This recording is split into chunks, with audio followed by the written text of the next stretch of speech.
Welcome to Man Does Tech, where I solve the problems you didn't even know you had. In this video, I will explain how to make white sauce. First, gather your ingredients. You'll need 2 tablespoons of butter, 2 tablespoons of all-purpose flour, and 2 cups of whole milk.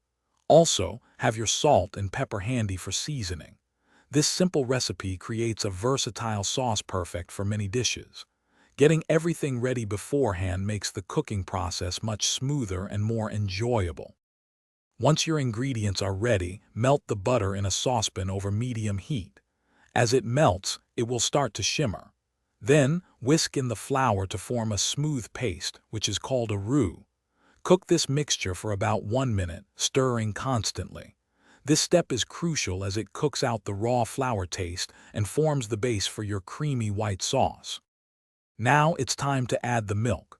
Slowly pour in the 2 cups of milk, whisking constantly to ensure a smooth, lump-free sauce.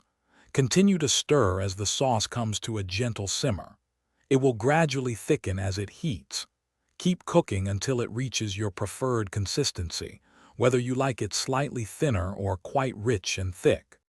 Finally, season your white sauce with about 1/4 teaspoon of salt and a pinch of black pepper. Taste it, and adjust the seasonings as needed to achieve your perfect flavor profile. This versatile sauce is now ready to be used in your favorite dishes, from pasta to vegetables. Don't forget to check the description below for a link to some amazing darn tough socks and other great deals we've found for you. Enjoy your delicious homemade white sauce. Thanks for watching. If you found this helpful, don't forget to like and subscribe.